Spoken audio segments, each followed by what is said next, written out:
Abra sua Bíblia, por favor, no Evangelho de Mateus, no capítulo 15.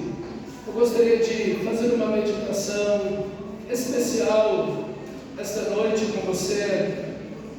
Deus nos deu um presente a todos nós que são as nossas mães. São pessoas especiais de Deus nas nossas vidas. Eu fiz um postzinho hoje e disse que o primeiro lugar, eu estava orando e meditando e me veio esse pensamento: a nossa mãe é o primeiro lugar, é o primeiro lar em que vivemos, aquecidos, protegidos, cuidados e alimentados por 9 meses. Pertencíamos a ela, mas ela pertencia a cada um de nós. É o lar também permanente a nossa mãe, porque vivemos sob as asas do seu amor, alegria, dedicação e sacrifício por toda a vida. Então as mães são uma bênção de Deus em nós. E hoje eu gostaria de meditar com você sobre como essa maternidade é um presente de Deus para as nossas vidas, é um grande motivo de alegria, que vem com grandes desafios. Eu queria ver com vocês essa noite, como uma mãe recém-convertida trouxe um avivamento para a sua família. Lá em Mateus capítulo 15, esse texto maravilhoso, versículo 21. Saindo dali, Jesus foi para a região de Tiro e Sidom, e eis que uma mulher cananeia, que tinha vindo daqueles lados, clamava: Senhor, filho de Davi, tem compaixão de mim, minha filha está horrivelmente endemoniada.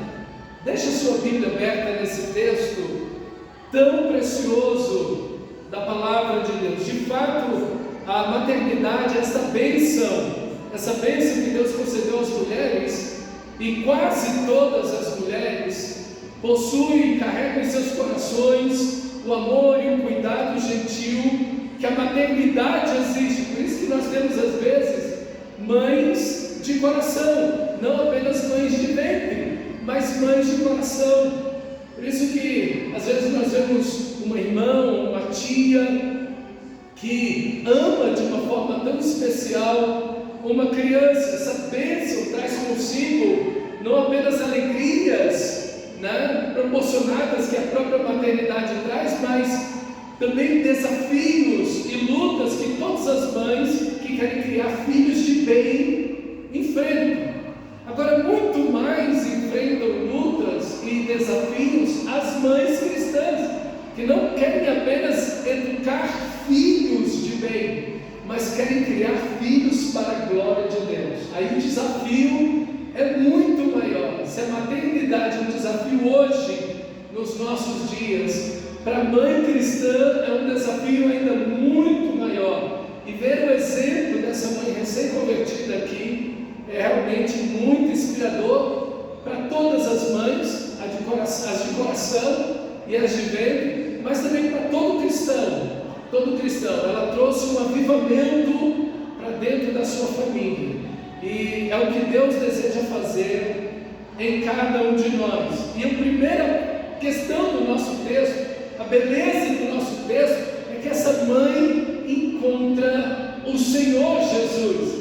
O texto coloca de uma forma agravosa a expressão uma mulher cananeia que buscou a Jesus. Essa expressão cananeia é uma expressão ruim, é uma expressão que um judeu, quando ouvisse aquilo, doeria em seus ouvidos, porque os cananeus, e aí, por exemplo, quando vai falar de Abraão, os cananeus habitavam na terra. Isso é uma expressão ruim, porque os cananeus, eles estavam entregues à idolatria. Por exemplo, Tiro e Sidom era um lugar onde vinha a pior mulher do Antigo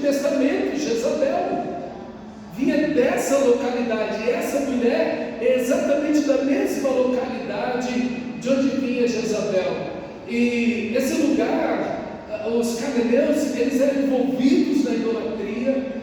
A idolatria era algo comum, era algo que fazia parte do dia a dia deles. Eles estavam envolvidos com feitiçarias, suas práticas de feitiçaria abordavam todas as áreas de suas vidas, mas também a imoralidade era muito aceita no meio deles. Então todos esses aspectos levavam os cananeus muito para longe de Deus. Eles tinham conhecimento do Deus de Israel, eles tinham ouvido falar do Deus de Israel já há muitos séculos, mas era simplesmente um ouvir falar, um conhecimento religioso do Deus de Israel. E meus irmãos, uma criança criada num ambiente desse, ela não vai para a luz. Muito difícil. Quanto mais você afasta uma pessoa da luz, mais próxima das trevas essa pessoa vai estar. E uma criança, ela precisa conhecer o amor e a graça de Deus desde a infância. E infelizmente aqui o que nós temos é o que esse versículo 22 está dizendo: eis que uma mulher cananeia que tinha vindo daqueles lados clamava, gritava: Senhor, filho de Davi, tem compaixão de mim, minha filha está horrivelmente ou terrivelmente endemoniada. A expressão de Marcos vai dizer a minha filhinha, a ideia de uma menina, de uma criança abaixo de 10 anos de idade. Então veja a situação terrível em que essa criança se encontra, que essa família inteira se encontra, de ter uma pessoa assim, de ter uma criança assim atormentada por espíritos malignos. Meus irmãos, mas essa mulher vai até Jesus e ela clama o Senhor. Ela diz: Senhor. Ela se apresenta diante do Senhor e diz: Senhor. Essa expressão Senhor é o Todo-Poderoso, é o Onisciente, é o Onipotente, é o Criador dos céus e da terra. Ela se dirige a Cristo Jesus como o Senhor. Essa expressão, o Senhor, é usada para Deus, Adonai, no Antigo Testamento, para falar de Deus, esse Deus eterno, soberano, todo-poderoso. E ela se refere a Jesus exatamente assim: Senhor, todo poder é teu, a glória é tua, Senhor.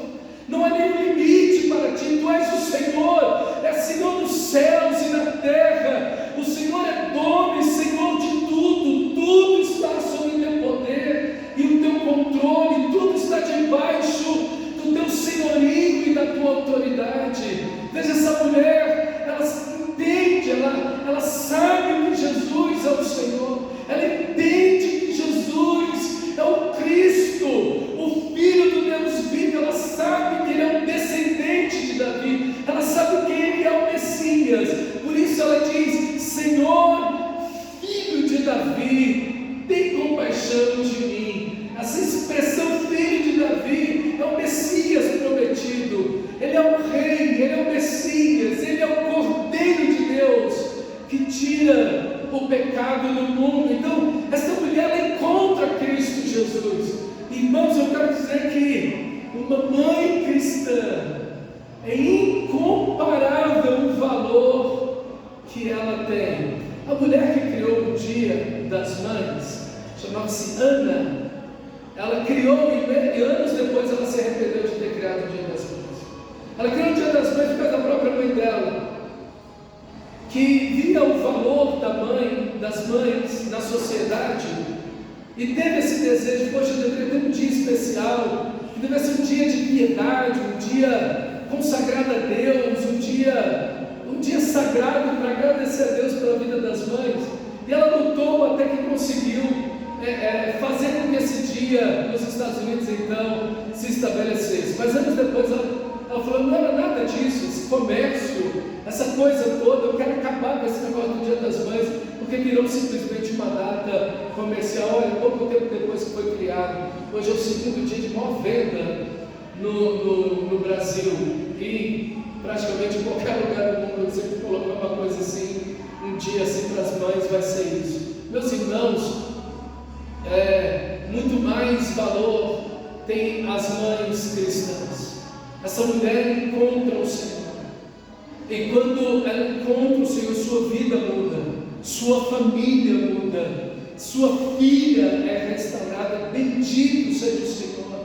Não conhecemos, não conseguimos dimensionar o valor de uma mãe cristã, e eu separei aqui algumas mães especiais como um exemplo para você e para mim. Elizabeth Newton, mãe de John Newton, ela viveu com seu filho John Newton por 7 anos. Quando ele tinha 7 anos, ela faleceu.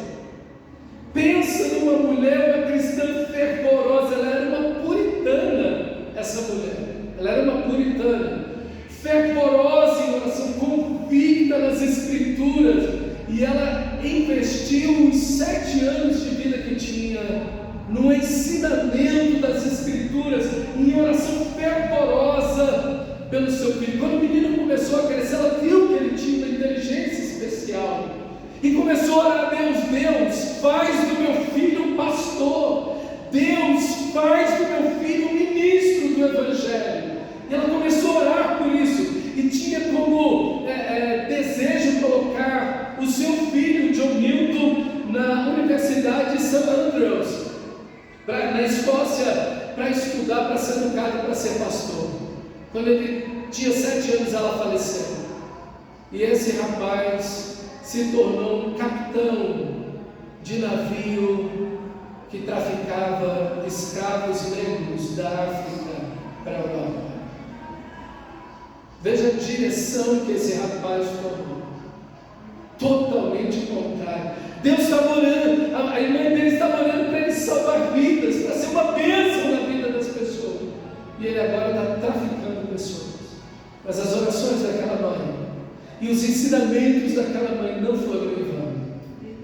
Não foram em vão. Olha o que John Newton vai falar da mãe dele: minha mãe observou o meu processo, meu progresso inicial com prazer peculiar, e pretendia desde o início criar-me com vistas ao ministério, se o Senhor assim inclinasse o meu coração, e que se ela vivesse até que tivesse idade adequada, eu deveria ter sido enviado a St. Andrews, na Escócia, para ser educado. John se tornou esse traficante de escravos, mas Deus o salvou. As orações da sua mãe prevaleceram sobre a vida de pecado, os ensinamentos dela permaneceram naquele coração. E quando ele estava em um naufrágio, ele lembrou da sua mãe, ele lembrou dos ensinamentos da sua mãe, ele lembrou das orações da sua mãe, e entregou sua vida a Cristo. E disse: Senhor, se eu não morrer nesse naufrágio, eu vou servir o Senhor todos os dias da minha vida. Foi ele que fez o hino Amazing Grace, preciosa graça do nosso Deus. Que coisa, irmãos, que coisa. Olha aí a mãe piedosa, a mãe cristã, como ela alcança Eliza Spurgeon. Não precisa nem dizer que ela é mãe, né? Eliza Spurgeon, conhecida por sua piedade, orações fervorosas e dedicação em ensinar a Bíblia aos seus 17 filhos. 17 filhos. Ela uma vez estava orando e Charles Spurgeon ouviu a oração da sua mãe: Senhor, se os meus filhos permanecerem sem conversão, não poderão dizer no dia do juízo que sua mãe não lhes apontou o caminho da salvação. Meu Deus, ele diz que essa frase da sua mãe, essa oração da sua mãe, impactou a sua vida poderosamente. Quando ele era adolescente, Deus salvou esse rapaz, ele se tornou o príncipe dos pregadores. É o pregador que mais me influencia até hoje. É o pregador que mais me influencia, Charles Spurgeon. Que homem de Deus foi Charles Spurgeon. Temos também Amélia Taylor, mãe de Hudson Hudson Taylor, ela orava fervorosamente com seu esposo, e a oração deles era assim: querido Deus, se nos deres um filho, concede que ele trabalhe para ti na China. Meu Deus do céu, na China. Hudson Taylor nasceu, e ele foi até hoje o maior missionário no interior da China. Milhares e milhares. Hoje a China tem uma das maiores igrejas no mundo. Estava vendo um missionário falando que é mais fácil comprar uma arma na China do que comprar uma Bíblia na China. E as pessoas estão se reunindo, Deus está salvando as pessoas, e Deus está libertando as pessoas. Veja a oração dessa mãe, desse pai. Mas percebe, elas oram fervorosamente, mas elas têm uma direção para os seus filhos. Não, meu filho, você pode ser tudo o que você quiser. Que ideia é essa? Me diz que ideia é essa? De onde saiu isso?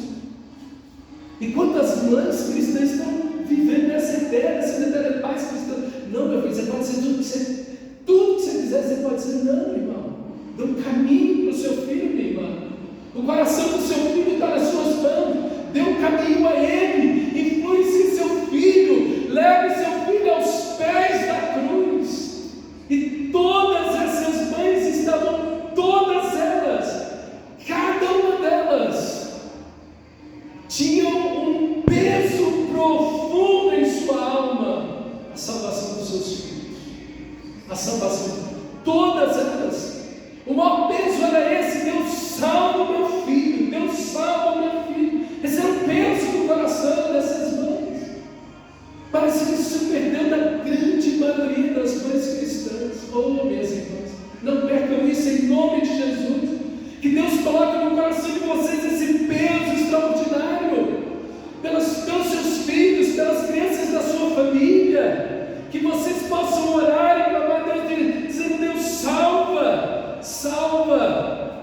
Moron Graham foi a mãe de Billy Graham. Ela é conhecida pelo seu altar familiar diário e por influenciar sistematicamente seus filhos. O culto doméstico foi estabelecido por ela no primeiro dia do seu casamento, com leitura bíblica diária. Nossa principal oração, dizia ela, era que ele, Billy Graham, estudasse para se apresentar aprovado diante de Deus, como obreiro que não tem que se envergonhar, que maneja corretamente a palavra da verdade. Que oração de uma mãe pelo filho, a prática diária. Quando Billy estava no seminário, seus pais, já estava estudando para ser pastor, mas seus pais subiam para um quarto nos fundos da casa, todas as manhãs, 10 horas da manhã, e ajoelhavam e oravam pelo seu filho. O culto doméstico foi estabelecido de uma forma maravilhosa na vida desta família. Billy Graham foi o maior evangelista do século XX. Veja, por trás desses grandes homens de Deus, sempre houveram grandes mães que oraram e clamaram a Deus. Susan Wesley, tão conhecida, 19 filhos ela teve. Ela orava 2 horas por dia, essa mulher. Ela vivia em certa pobreza, o marido frequentemente ausente, ela praticamente cuidando de 19 filhos sozinha. Ela orava 2 horas por dia. Ela sentava numa cadeira e os filhos sabiam que quando ela botava o avental na cabeça, ninguém podia chegar perto da mamãe. Ela estava orando. Então, é uma boa estratégia. Joga o véu na cabeça, um pano de prato, senta na cadeira lá, e quando os meninos vêm, opa, calma aí, estou orando. e ela orava 2 horas por dia com 19 filhos, vivendo em relativa pobreza, com muita dificuldade, com 19 filhos sozinha. Ela os educou e ela gastava 1 a 2 horas todos os dias com os seus filhos. Ela tinha um momento com eles e durante a semana inteira ela estava por 1 a 2 horas com cada um dos filhos. Seus filhos foram grandes homens de Deus. Carlos Wesley, não tão conhecido, a gente conhece mais John Wesley, que foi um grande evangelista, mas Carlos Wesley escreveu mais de 6.500 hinos. Foi um homem tremendo de Deus. Carlos Wesley também, junto com seu irmão John Wesley, eles testemunham como sua mãe foi um impacto em sua vida. Temos também Mônica de Hipona, que era a mãe de Agostinho de Hipona. Ela era uma mãe que se converteu quando já era casada, então só ela era cristã, e ela então orava: Deus salva Agostinho, Deus salva o meu filho. E ela clamava e orava e chorava: Deus salva Agostinho. Mas a influência do pai foi muito forte sobre ele, e ele logo se entregou à imoralidade sexual. Estou falando isso século IV depois de Cristo, ano 315 mais ou menos.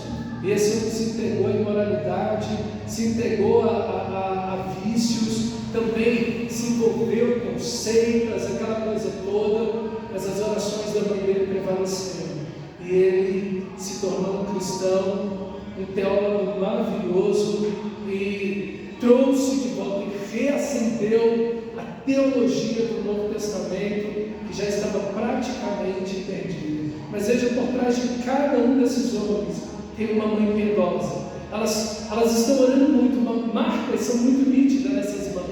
Elas oram muito com seus filhos, elas oram intencionalmente pela salvação deles.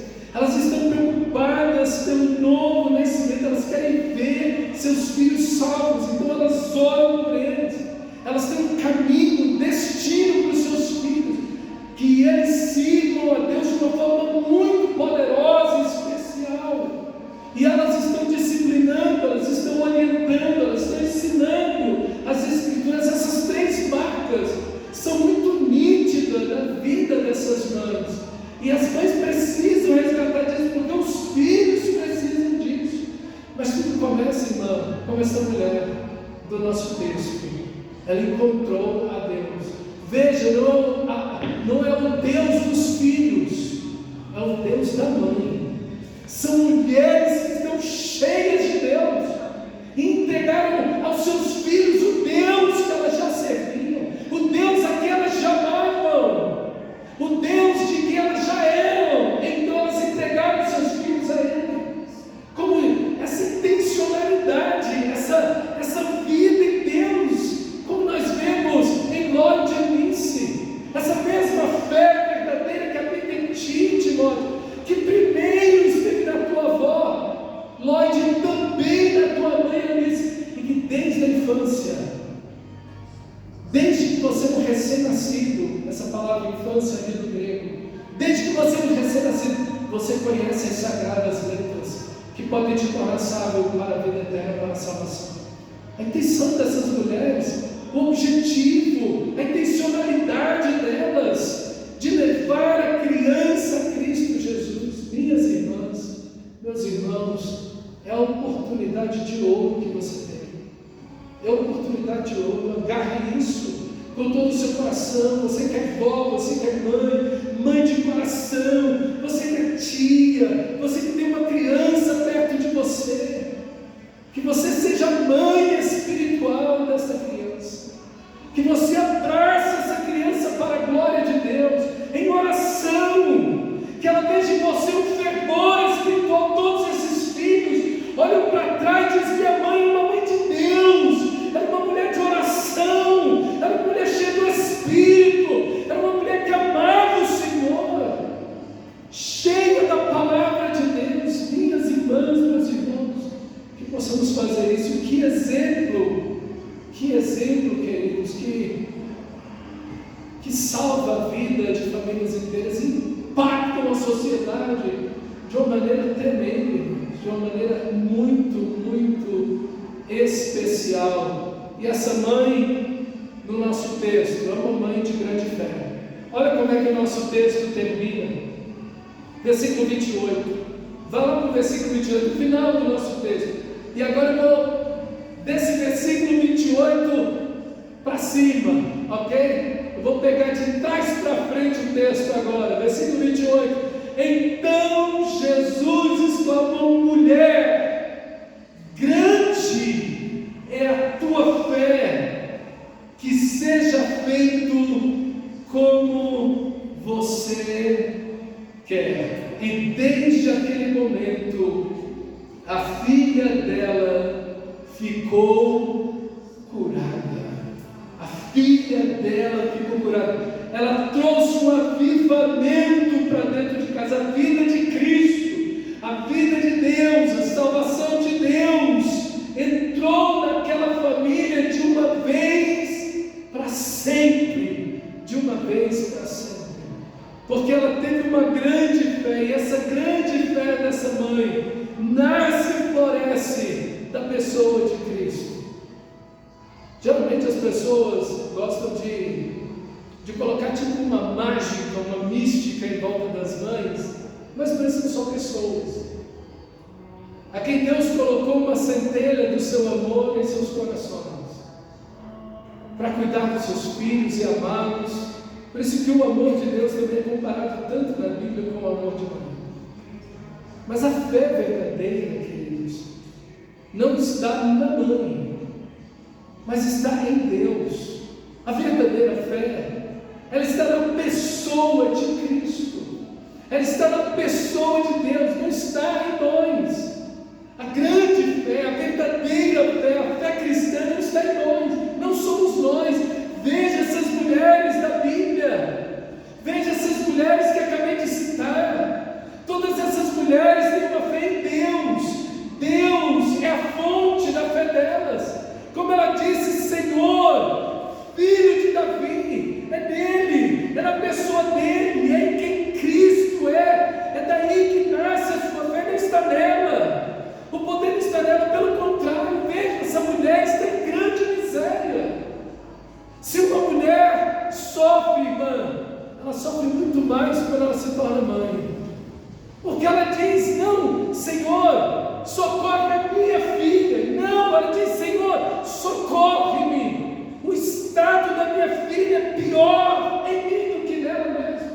A miséria que acomete a minha filha parece ser 1000 vezes maior para mim, porque maior é a minha dor do que a dela. Senhor, socorre-me. Ela não coloca como se sua filha tivesse endemoniada, mas como se ela mesma sofresse toda a desgraça que a própria criança está passando.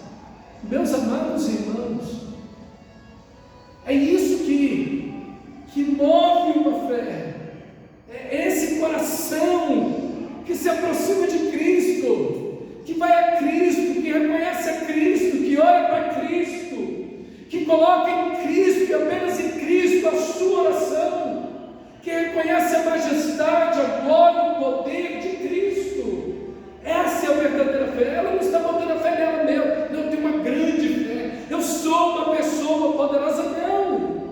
Não, é Cristo. Ela vai a Cristo humilhada, quebrada, destruída, mas ela vai a Cristo, e aqui está a verdadeira fé.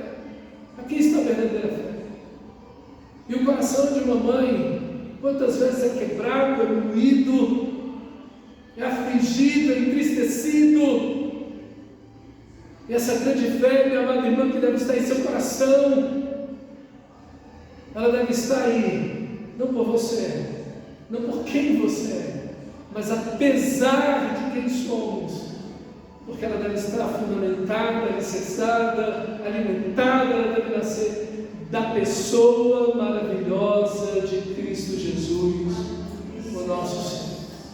Esse é um aspecto da primeira, da grande fé. A grande fé também, ela continua em intensidade de oração, mesmo diante do silênio. Olha o versículo 23, Jesus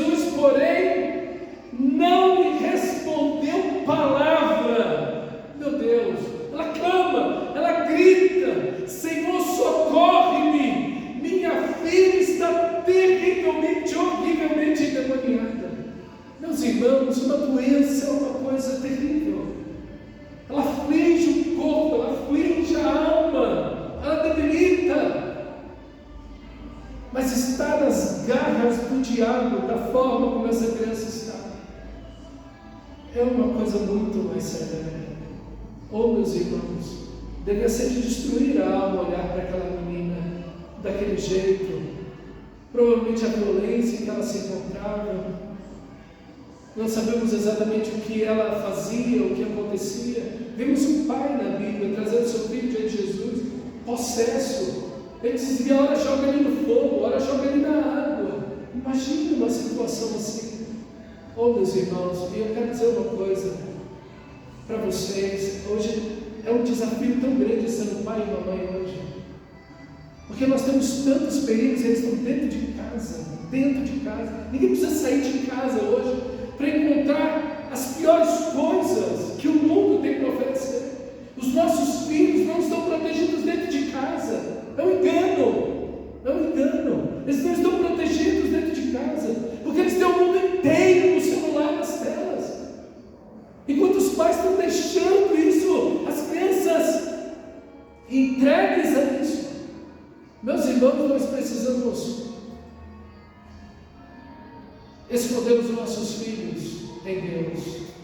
Nós precisamos levar os nossos filhos a Deus. Nada irá protegê-los. Eles sabem de tudo, eles sabem o que podem ver, o que não podem ver, o que é certo, o que é errado. Mas se não houver um novo nascimento, se eles não nascerem de novo, eles vão para o caminho ruim. Por isso, nós precisamos orar por eles, nós precisamos buscar o Senhor, ensinar-nos a palavra de Deus e ser intencionais demais com relação à salvação deles. Porque quanto mais eles crescem, mais distante, mais tempo longe de nós eles estarão. E o mundo, o pecado vai se abrindo para eles. E as oportunidades para o erro vão se abrindo para cada um deles. E só Deus, e só o coração deles em Deus, poderá livrá-los de todo o mal, de todos os males, de todo o mal que o mundo tem para oferecer. Nós vivemos no mundo, irmão, e o nosso texto nos mostra que o diabo não está brincando com as crianças. O diabo não está brincando com as crianças. É sério a atuação dele contra as crianças.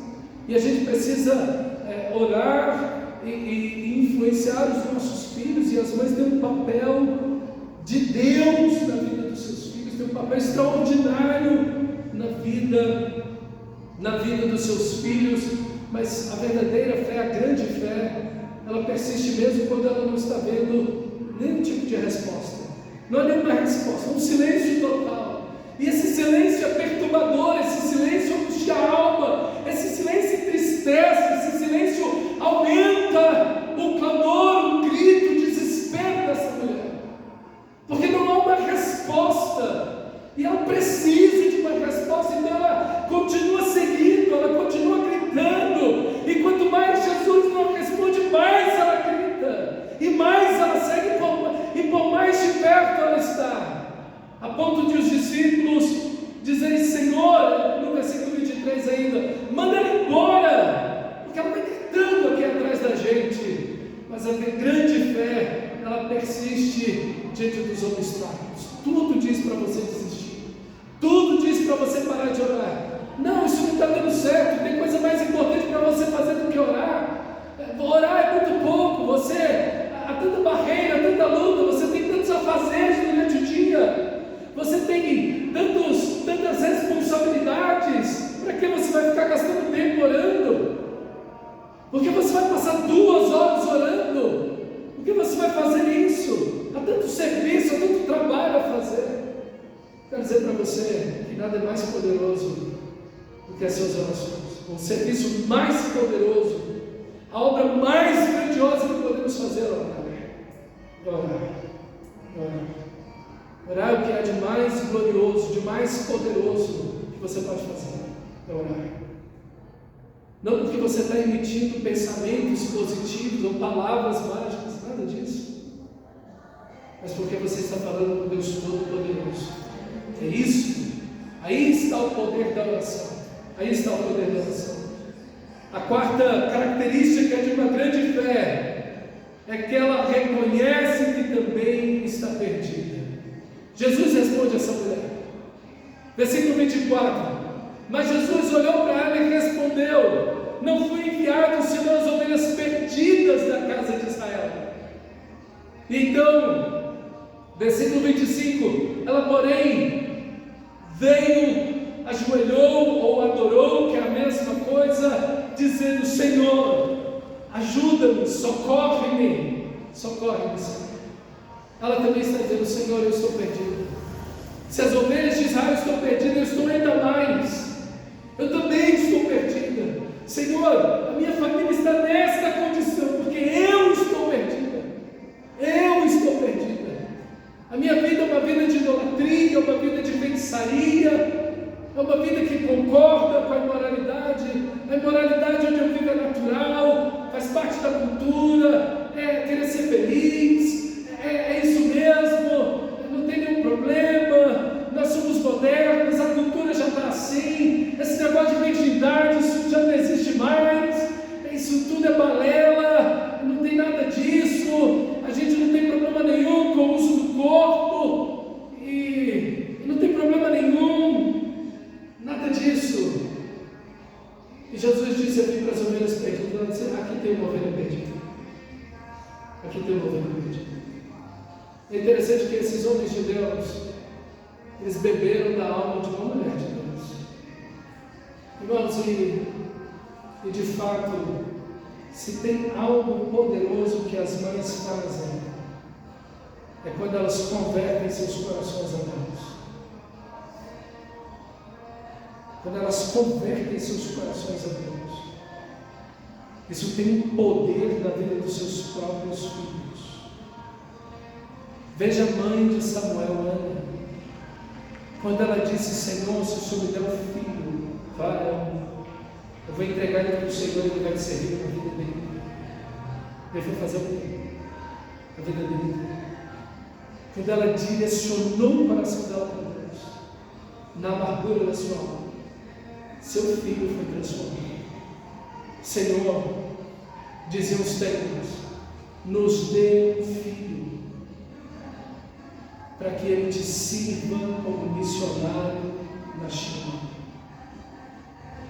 Quando eles direcionaram para essa coisa, irmão, eu quero dizer para você, que quando seus filhos veem em sua vida piedade, integridade, santidade, temor reverente a Deus, entrega em compromisso as Escrituras Sagradas. Para minha mãe, o mais importante é a Bíblia, e nada está acima dela, nem eu, nem ninguém. Minha mãe nunca abriu mão da palavra de Deus por mim, para me agradar, me satisfazer. Nunca. Quando eu quis esfriar na fé, estava lá minha mãe, fervorosa em oração, me chamando para orar, para ir para a igreja, para o culto, direcionando a minha vida. Meus irmãos, isso, quando você volta o seu coração para Deus, isso tem um poder de transformação na sua família, na sua família. Minha irmã, que você possa fazer como esta mulher. Eu vim para as ovelhas perdidas da casa de Israel. Senhor, uma ovelha perdida aqui, salva essa ovelha aqui, salva a minha família começando por mim, transforma a minha vida, me faz mais semelhante a Cristo, volta o meu coração para ti, me faz mais piedosa, mais santa, me faz uma mulher mais consagrada a ti, me faz uma mulher de oração, me faz uma mulher da palavra, me faz uma santa mulher do Senhor.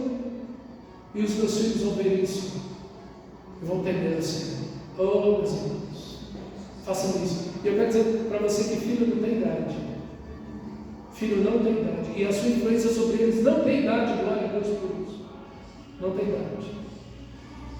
Eles podem estar velhos, mas lá está a sua influência, a sua vida, o seu testemunho, a sua pessoa, para o bem ou para o mal. Mas como você é uma mulher cristã, uma mulher de Deus, que seja sempre para a glória do nosso Senhor. que você corrija o seu coração. Se tem alguma coisa na sua vida que não está certa. E a gente, eu ouvi uma frase uma vez, de uma pessoa muito amada, querida minha. Ele disse: a minha mãe está acima do bem e do mal. Meu Deus, não tem, isso não existe, gente.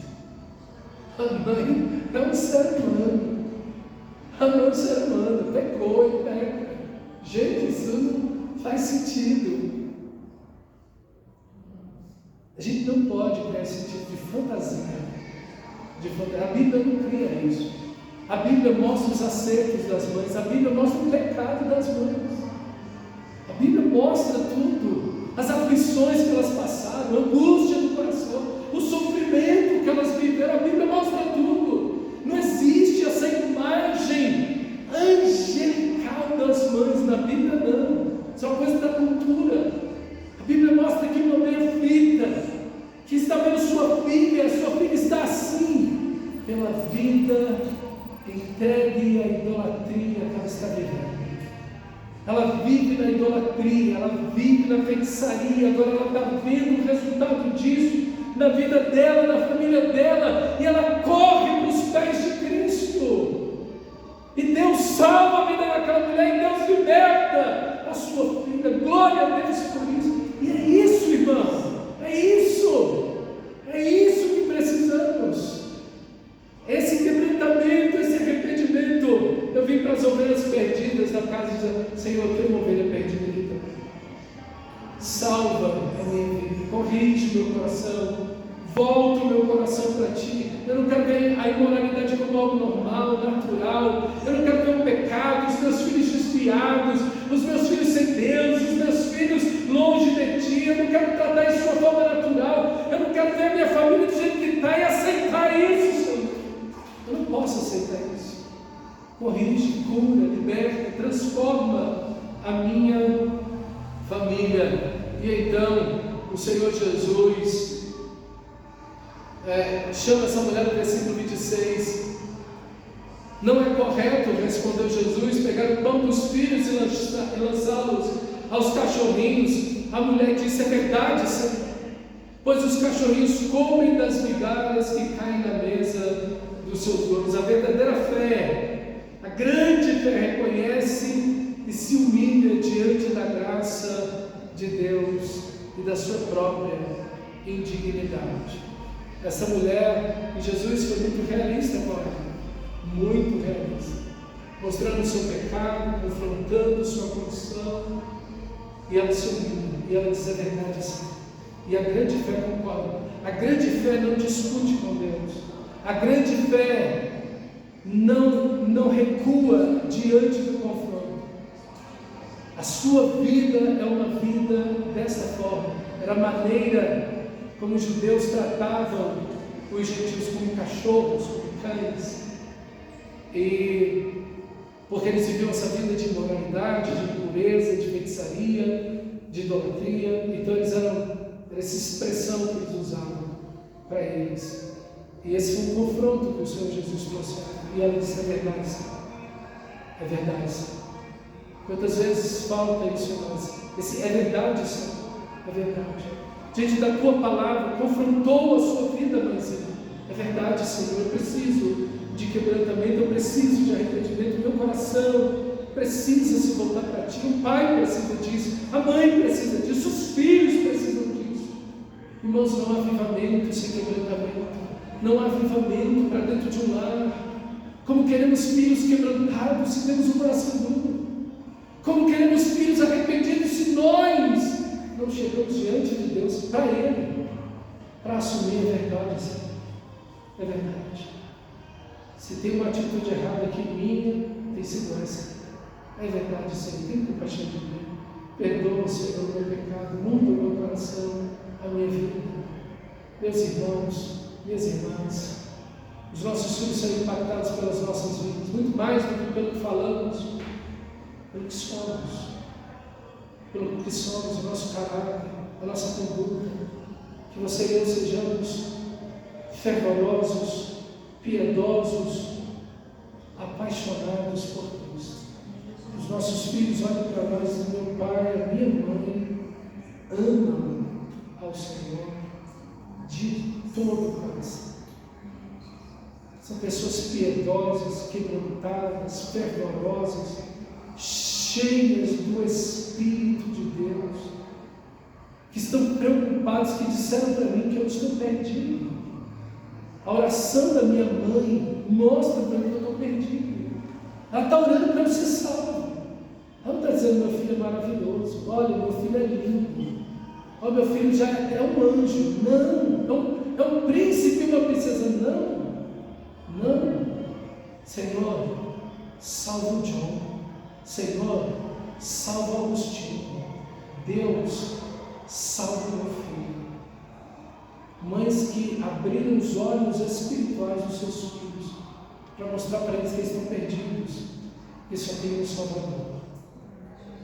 Mulheres cheias de Deus, que Deus use a sua vida, irmã, para que esse impacto extraordinário da glória de Deus aconteça em sua vida, na sua família, e através da sua vida e dos seus filhos, para a glória de Deus, na sociedade que estamos. Vamos orar ao Senhor. Feche seus olhos. Vamos orar ao nosso Deus.